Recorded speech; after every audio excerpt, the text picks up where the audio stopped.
All right, Mr. Bill Allen. I love it. You're here. We got a lot of great content today to dive in with you. And so, but first I've already introduced you to the audience, but I want to be able to, tell us, you've been in a veteran of the Navy pilot, which is an amazing job, I would just say in that. So tell us a little bit about that and how you got started with that side, and then roll into kind of currently what you're doing with the fix and flips and with seven-figure flipping.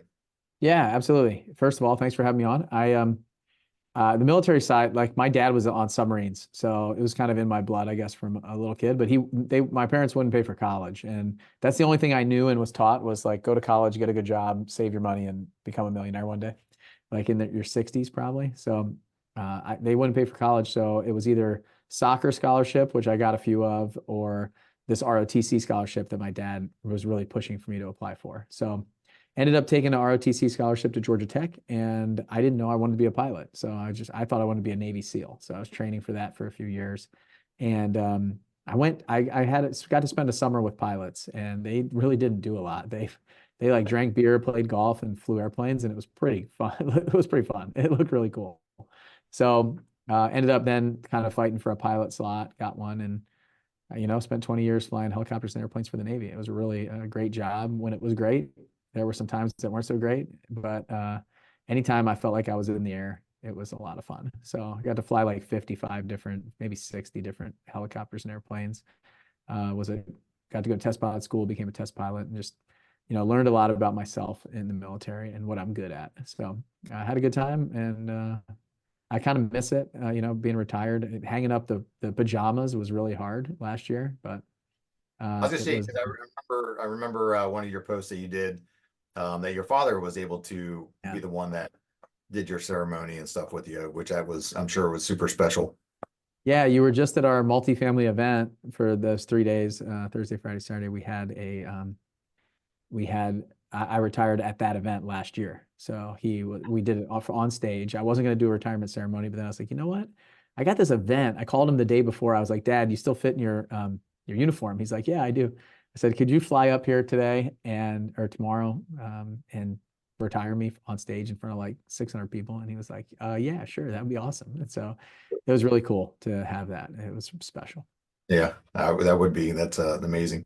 So you just recently retired from the military, the Navy, and you got into doing the fix and flips early. But when did you get into the seven-figure flipping program? And Yeah, so I was flipping houses like onesie twosies here and there. And first did my first one in 2013, my second one in 2014, and then in 2015 there was this new program that came out as a mastermind group called Seven Figure Flipping. I was listening to a podcast, and this guy Justin Williams was talking about flipping 100 houses a year, and I thought he was lying. It's just that didn't sound possible. I was struggling to do one a year, and I ended up. It's a longer story, but I ended up joining the program. I was flipping a house. I made 45,000 on it, and I took 25,000 and put it towards my education and invested in myself.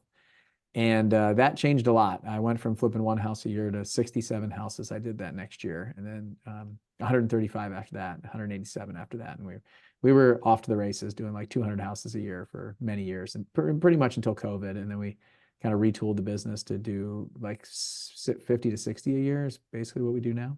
okay, so Yeah, so obviously, 2015, so I guess almost 10 years now. It's been I've been in that program either as a student or as the owner after I bought it a few years later. So I'm surprised like Justin wanted to kind of just say, "Yep, I'll walk away from that one for you." But yeah, I think Justin, he's getting to the point where I think he was a little frustrated or he's just kind of burned out from it. yeah, And I understand that. Like I totally understand that. It's not an easy business. It's really not everything.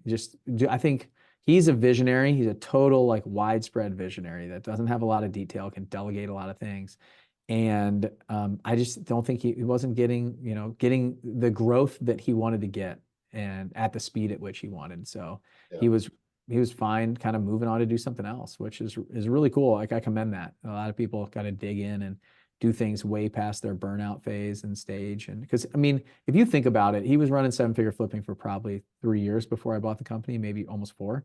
But it was 4 or 5 or 6 years before that that he started the podcast, was doing house flipping formula, like lower ticket products, doing meetups. Like he built that thing from the ground up. It was just like a couple people at a time, and then it became a much larger, Yeah. group in 2015 and on. It grew a lot because of the live event and a lot of the stuff he started doing. Yeah. Well, I was gonna say because I think my first introduction to you was probably a couple years ago, and then obviously I was out at your facility that you got out there in Spring Hill, Yeah. and so just the time that you've had control of the reins, it's I've seen nothing but this huge escalation for you guys, which obviously that's amazing. To take someone else's product and then be able to put your own attitude and personality and Yeah. drive into that vision and still grow it. So besides seven figure flipping, I mean, I know that you guys still do the flips, you still have the funnels of your deal flows coming through for that. And then obviously out of those, they come to go into different departments, whether you're wholesaling it off or you're flipping one or it leads into some other kind of a lead, multifamily.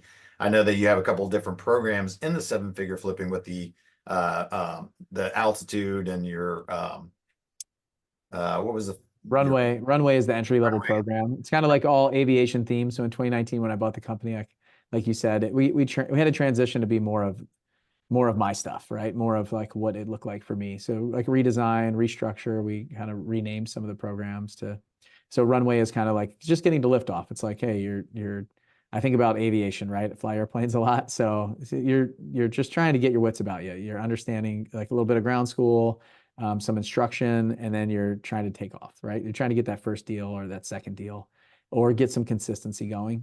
And then once you take off and get up, we call it lifting off to altitude. So like you're kind of climbing out and you're consistently doing deals. So that group is kind of 10 plus deals a year usually. And you have some consistency. You might be starting to hire your first position or second position and start to kind of take yourself out of some of the roles in the company instead of doing everything yourself like you do in the beginning. Yeah, fantastic. And we have one above that called Top Gun, which is like our Top Gun program is more one-on-one coaching and support for those that like a small group, a cohort that goes through together to really kind of even scale up a little bit faster and figure out more What did detailed. you add on the seven figure multifamily side? Yeah, and multifamily, we added that on in 2021. So in January 2021, I agreed to partner with Jason and Pili Arusi, and then we brought in Chad King, who's a partner in the business now.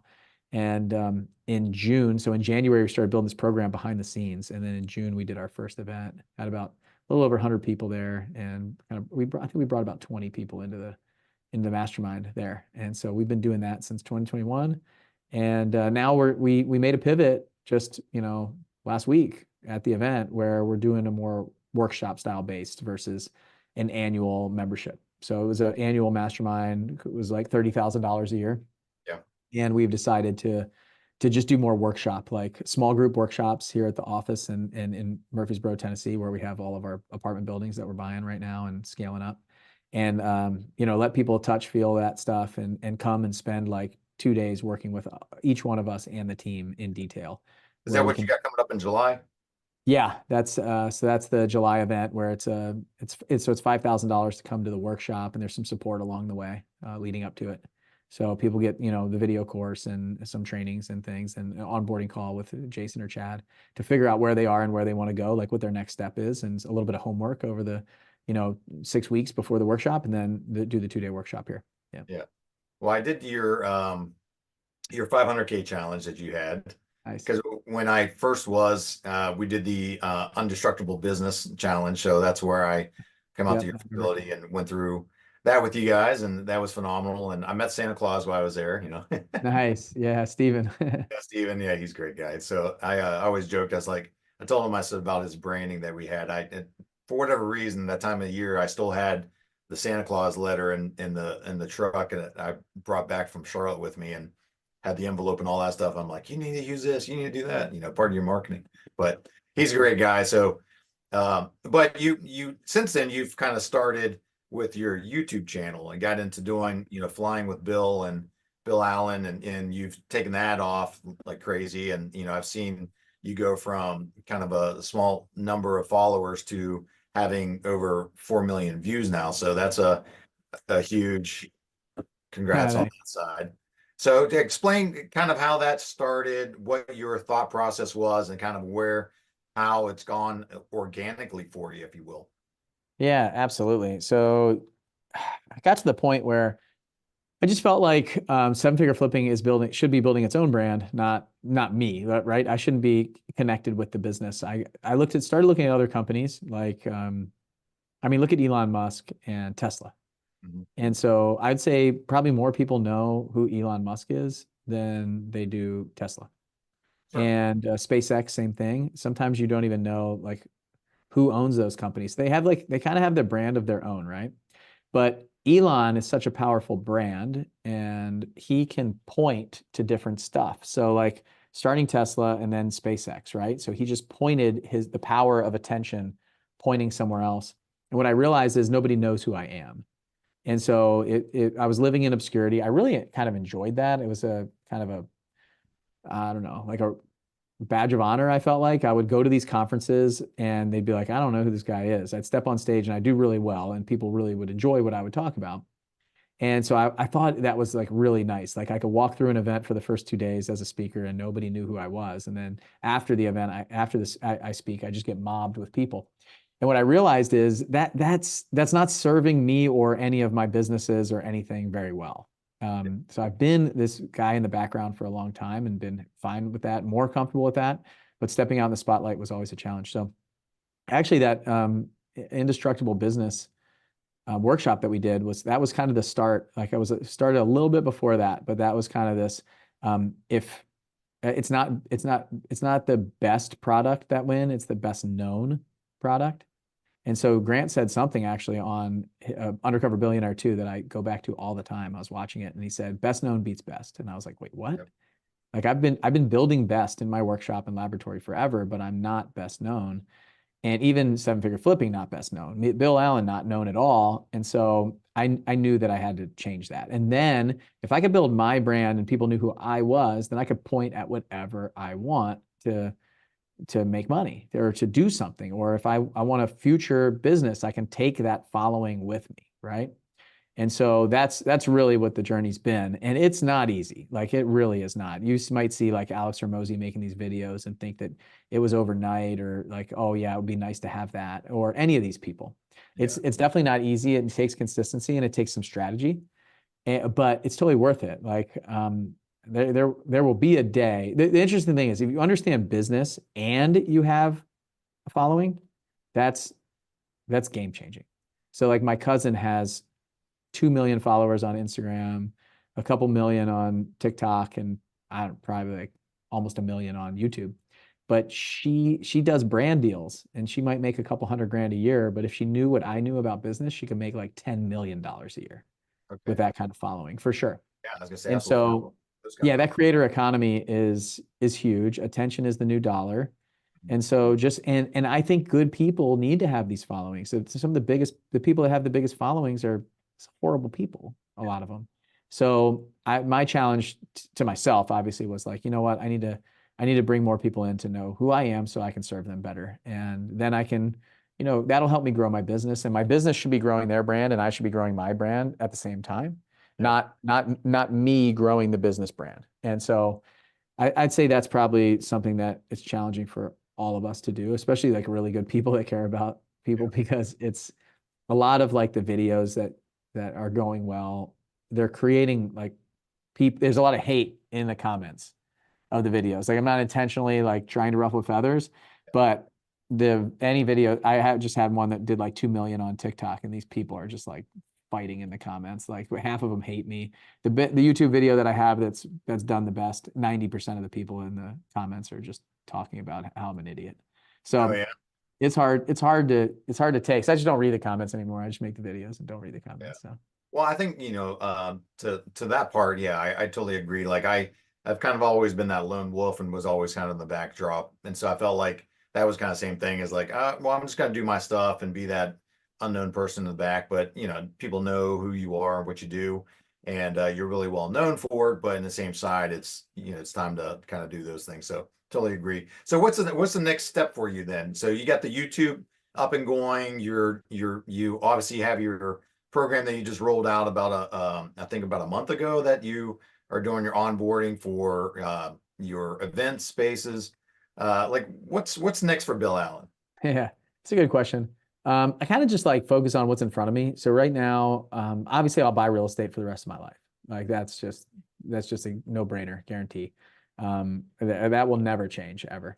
And then I really love the education space and seven-figure flipping. I enjoy doing that. I really love the speaking. I love the training. I love seeing people get their first deal, that kind of stuff. So I'll definitely be involved there for sure.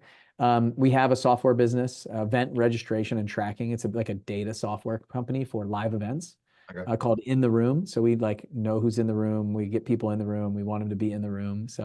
Um, so I'm excited about that. I think that kind of was created inside of what I needed for my company at Seven Figure Flipping, and now we're offering that service out there to other people. And I think I'm really focused on like creating these videos and content and mobilization for other people to inspire them to do more, be more, all that stuff. So and then there is kind of another big project we're working on. It's since January we've been teaching kids. It's a program called Teenage Tycoon. So we've been teaching kids financial literacy, business literacy, and real estate. And so we have a really incredible program. It's a coaching program, mastermind training program for kids, ages like 6th grade to 12th grade. And we're doing our first live event in June. So June 19th and 20th here in Nashville, we're doing a live event, about 350 kids and families. And we're playing a game. So I'm turning the entire conference room into a game. So I don't want to talk too much about it because I don't want to give away exactly what we're doing. But it's like a full-on simulation of life, as from job to millionaire or billionaire, or however far they get in a couple hours. And I'm really excited about that and that program. We're working on a TV show called Kids Who Flip right now, because we have the young kids that are flipping houses in our community. It's really incredible. So that's Yeah, definitely a you had project one I'm that really passionate about. What's that? yeah, I remember you had one that said that he was like 12 years old flipping his third house or something. Yeah, we got a 12-year-old kid who flipped a house into a rental property. We have a one that just turned 14. He's flipped 3 houses. He's on his fourth one right now. And then we have a 17-year-old who's done like 6 or 7 houses now. Yeah. Man, man. Just imagine like if you had or I had, us on the other side or you on the other side of that back when we were 12 years old, 14 Yeah. years old. I mean, man, Game oh man, changer for sure. yeah. So Yeah, I we have a applaud 20 you we have for a that. 20-year-old kid in our community that netted like $650,000 last year. If I was 20 netting $650,000, I don't know what I'd be doing. Like I was not ready for that at that age. No, and I don't think, many of us were, because we're kind of that blue collar family, you do the military thing or you go to school or you do, whatever that way. Yeah. And or you go out and work for the big corporation and go get the job and that wasn't the mentality, I feel like at then. Now I feel like because we were the older generation, like we always want better for ourselves and we want better for our kids. And so it pushes us to kind of really push that envelope even more so. So that's fantastic with what you're doing with the kids. And I love watching that side. So I'm definitely more interested in kind of seeing that now that I have a couple young ones of my own. It's that you learn a lot from that stuff. So I appreciate it. Well, just kind of wrapping up. So, out of the network of groups here, what is it that you're looking for that we could potentially help out with in our industry? I think it's just awareness of what we're doing. Like if it sounds good, if people are interested, to just kind of reach out and see how they can get involved, whether it's, recommend somebody or come be a part of it. I'm always looking for really high level people to come talk to the kids. So like I've gotten some really amazing like people like Russell Brunson and Nick Santanastasso and Allison Prince and Walter Bond. I got some really incredible people coming. I'm trying to get Darren Hardy to come talk to the kids right now because they just read his book. Yes, I want to get Tony Robbins in the next few years, Dean Graziosi, some of these folks to come talk to the kids.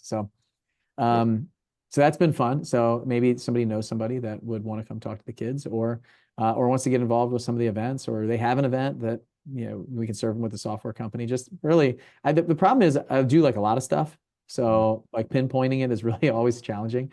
But I'd say just kind of follow along with what we're doing on social media or like our seven figure flipping podcast. So best to get a hold of you at sevenfigureflipping.com or go through. That's a great spot. I would say also my Instagram, like my personal Instagram, Bill Allen. I answer all the Instagram messages now. I've never been on Instagram. Just started it like a little over a year ago. So that's the platform I probably respond personally on. Facebook has gotten a little crazy, so I have a little bit of help on my Facebook account. But any like those social media platforms, my YouTube channel, and then anywhere at Seven Figure Flipping. Like really, it's once you hear my name and you see that I'm on social media, it's not really hard to not see me anymore. Like once you see me, I think that you'll see me again, and you can send a message any of those places. Yeah. I was gonna say because you're, obviously Bill Allen, you get thrown in there with the actor, right? Yeah, the guy from Rad. Yeah. Yeah. Although if you Google my name now, I think my Instagram page is like the number the third one on there. So I'm getting there. We're getting there. Yeah, I'm Instagram's still growing. I'm still in there with the Ernest Smiths of all the singers, and Yeah. there's actually an Ernest Smith that's actually in Nashville that does a lot of singing, which I come Hmm. to find out, and I was like, okay, I might have to when I'm in Nashville next time, I might have to go check him out. Yeah. My goal is to be the biggest Bill Allen. So we'll see if that happens. So Well, yeah, I gotta beat the guy from Rad. well, I mean, when you're known for rad, I mean, you got a lot of places to go with that on up. Well, Yeah. Bill, I wanted to wrap up with you because you've been phenomenal and I want to be respectful of your time. So thank you for jumping on the podcast. You can check us out and follow Bill and through sevenfigureflipping.com, and we will catch you soon. Thanks for having me. See ya.